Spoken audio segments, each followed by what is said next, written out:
Have you ever wondered why so many young Christians pray for provision, yet continue living on the financial edge? The truth is, faith without practical direction turns into frustration. What if I told you that the wealthiest men in the Bible, like Solomon, Abraham, and Joseph, didn't become prosperous by chance?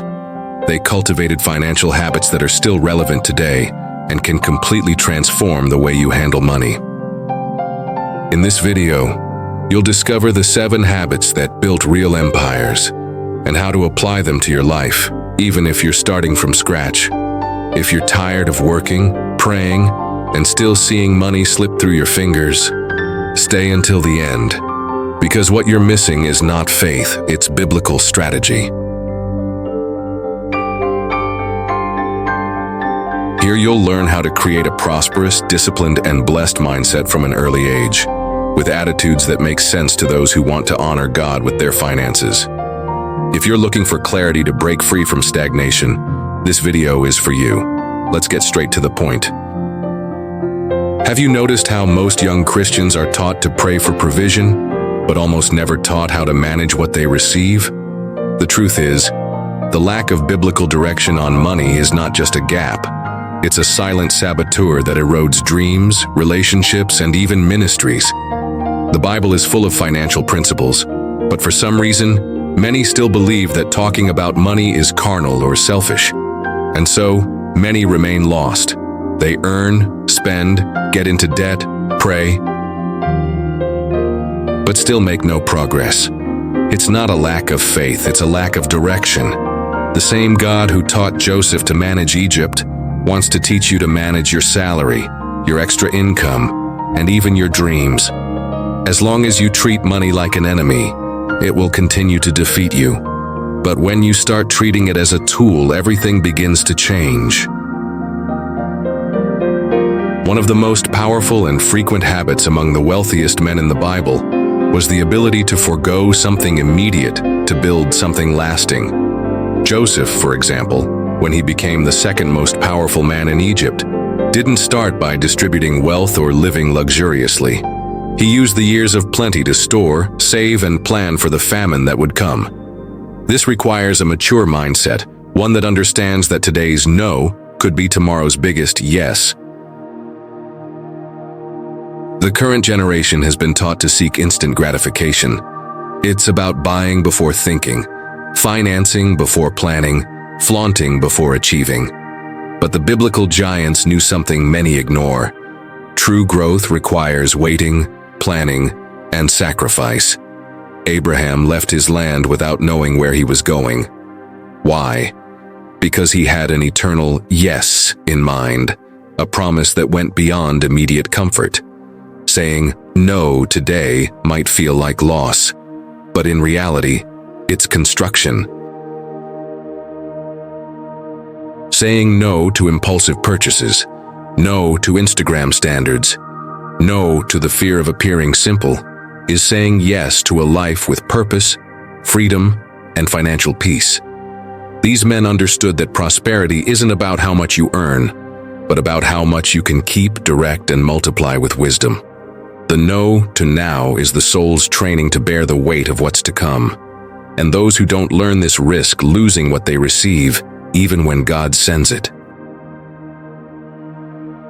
Financial discipline starts with small daily decisions, and it's in them that the future begins to be built. Abraham is a powerful example of clarity of purpose. When God called him, he didn't just promise a land, he promised a lineage and a blessing that would transcend time and space. Abraham had a clear vision of where he was going, and that clarity shaped not only his spiritual journey but also his financial one. He knew that every step, every decision, had to align with the purpose God had given him, and that included his finances. In the same way, you need to know where you're going financially. Without a clear goal, the tendency is to spend on what you don't need, postpone what truly matters, and live on autopilot.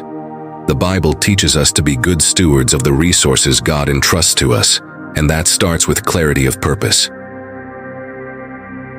Setting financial goals for the short, medium, and long term is essential. What is your goal with your money? Buying a home, studying to build a better future, investing in your ministry. To apply this practically, start dividing your income with purpose. First, set aside your tithe, then allocate a portion for your emergency fund, another for your education or personal growth, and another for future investments. Having money isn't enough. You must know exactly where it should go. As the saying goes, if you don't know where you're going, you'll spend on what you don't need. If you don't have a plan, your money will disappear without leaving any results. Joseph, when taken to Egypt, didn't start with wealth or privileges. He was put in charge of managing Potiphar's household, and later the entire land of Egypt during a severe famine. But what did he do differently? He managed every resource, every asset, with extreme excellence, even when it seemed small. God didn't multiply Joseph's finances because he had abundance. He blessed him because Joseph was faithful with the little he had. And the lesson is clear: excellence precedes abundance. In today's context, we often pray for more money, more opportunities, and more financial growth. But are we taking excellent care of what we already have? True transformation begins when we learn to do more with less. Organizing your current finances is the first step to seeing increase. How are you managing your income today? Do you have a clear plan for where your money is going? Are you making the best choices with what you have? To apply this principle, before asking God for more, start by being faithful with the little. Organize your finances, create a budget, pay off your debts, and make conscious decisions. God blesses faithfulness, and the anointing for multiplication begins with stewardship over the small things. If you can't manage what you already have, how can you expect Him to give you more? The secret to prosperity is not in how much you receive, but in how wisely you manage what you've been given. Solomon, the richest and wisest man who ever lived, knew that prosperity doesn't come only from hard work. It comes from the wisdom gained by listening to wise counsel. When God offered him anything he wanted, Solomon asked for wisdom to govern the people. And not only did he govern well, he also prospered financially, because he understood that true wealth flows from the ability to hear and learn. The Bible teaches us, "In the multitude of counselors there is safety." Proverbs chapter 15, verse 22. In the modern world, financial growth rarely happens in isolation. Seeking advice from experienced people, listening to mentors, and investing in your development through high-quality content is essential. We are not alone in this journey, and the mistake of trying to do everything by yourself can cost you both time and money. Just as Solomon sought both divine and earthly wisdom, you too must be willing to learn from those who have already walked the path you're aiming for. The ones who've overcome the battles you're facing now are not just survivors. They are potential teachers sent by God to shorten your process. Their stories can protect you from the delays of trial and error, giving you clarity before the chaos even starts. Apply this to your life by looking for someone who is already where you want to be. Choose a mentor, a trusted YouTube channel, or a reliable Christian source that teaches finances from a biblical perspective. Make a habit of learning weekly and applying what you absorb. Let that learning become action, not just inspiration. Remember this: listening to the right voice can save you from losing time and money. You don't have to make all the mistakes yourself to learn the lesson. Wisdom is the shortcut the Holy Spirit gives to those who are humble enough to listen. Financial freedom is not just about earning more. It's about learning more and learning earlier. If God is giving you access to guidance, take it seriously. In the parable of the talents, Jesus teaches that it's not enough to simply hold on to what we've been entrusted with. The servants received talents from their master and responded in different ways. 2 of them multiplied what they were given. They invested, they worked, and they brought back more. But one servant buried his talent out of fear and hesitation. The master praised the first 2. "Well done, good and faithful servant." and entrusted them with even greater responsibilities. The lesson is powerful. True prosperity comes not only from preserving but from multiplying. In God's economy, increase follows faithfulness, not fear. Financially, this means you shouldn't just save or stash money away. You need to invest wisely, whether it's in the financial markets or in personal skills that produce long-term returns.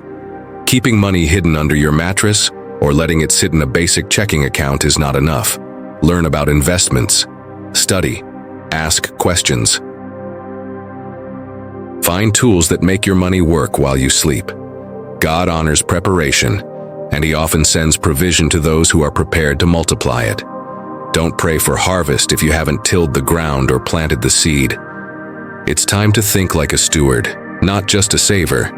But before you invest in the outside world, understand this. Real multiplication begins within. Investing in your own growth, your skills, your mind, your spirit, is the first step toward real prosperity. The phrase says it all. Those who only save lose to time. Those who multiply honor God's timing. When you invest in yourself, you're not just increasing your net worth, you're expanding your ability to produce lasting fruit. You're positioning yourself to be a vessel of provision, not just a recipient. What you learn today could open doors for decades. That's what it means to build wealth that aligns with the kingdom. So be intentional. Don't store passively. Multiply with wisdom, starting with the greatest investment you can make, investing in yourself. Build your capacity before you expect abundance. Prepare the jars before the oil flows. Let your growth match the blessing you're praying for. This is not about greed, it's about stewardship. About making sure you're not just surviving in faith but thriving in purpose. Your finances were never meant to be a trap. They're meant to be a tool. David, although he was one of the wealthiest men of his time, never allowed wealth to seduce him into living for himself. He understood that money and material possessions were simply means to fulfill God's higher purpose. When he gathered resources for the temple, he wasn't stockpiling for personal gain. He was sowing into God's vision. His attitude was marked by deep generosity and spiritual foresight. David's true prosperity wasn't in how much he owned, but in how much he gave. He used wealth not as an identity but as an instrument to honor God and uplift the people. That's the mark of a heart aligned with heaven. Today, many seek prosperity for personal reasons, security, luxury, status. But the Bible makes it clear, true wealth is that which blesses others. Giving to causes that create impact, sowing into God's kingdom, and living generously give meaning to everything we acquire. It's not just about saving and stacking, it's about releasing and multiplying. When your finances have a mission, your money finds purpose. And when your purpose is divine, your provision never runs dry. Make your wealth a witness. Use your increase to lift others. That's how heaven measures prosperity, not in how much you keep, but in how much you release to the world around you. A practical example would be to set aside a fixed percentage of your income for monthly donations, supporting causes and projects that align with your values. Remember, wealth that blesses others never runs dry. The more you sow, the more God will multiply your ability to bless. Job is a clear example of someone who went through one of the greatest personal and financial losses in history, yet never allowed his trust to rest in material things. When everything was taken from him, his health, wealth, and family, he said, "Naked I came from my mother's womb, and naked I will return." The Lord gave, and the Lord has taken away. Blessed be the name of the Lord. Job chapter 1, verse 21. His confidence was not in what he possessed, but in the source of all provision, God. In times of scarcity or financial crisis, it's easy to panic and focus only on the balance in your bank account. However, true emotional and financial stability comes from keeping your heart anchored in God, who is our source, not in what we have. When your confidence is in the Lord, you can face any challenge with peace and hope. knowing He never fails. A practical way to live this is to practice gratitude daily, even before the breakthrough arrives. Give thanks for everything you already have, because true abundance begins in the heart. Remember, God doesn't sustain you because you have money. You have money because God sustains you. That's what it means to place your security in the source, not the resource. Today we explored the 7 financial habits of the richest men in the Bible. We saw the discipline to say no to the now, to say yes to the future, the clarity of purpose like Abraham, the excellence in stewardship like Joseph, the wisdom to seek counsel like Solomon, the multiplication of resources shown in the parable of the talents, the use of wealth for eternal purposes like David, and finally, the unwavering security in God like Job. These habits, when applied, have the power to transform not just your finances, but your entire life. Now it's time to reflect. The difference between you and the great men of the Bible might come down to just one daily decision. A decision to act with wisdom, to apply the principles we've learned, and to trust God in every step of the journey. If you're ready to take that next step, I want to invite you to comment, "I choose wisdom" below. Subscribe to the channel to keep growing with us, and share this video with someone else who also needs financial transformation. Also, stay tuned, because very soon we'll release a follow-up video that will help you even more. How to get out of debt by applying the biblical wisdom of Proverbs. Don't miss it. God has something amazing prepared for you, and this is just the beginning. Let's walk this journey together.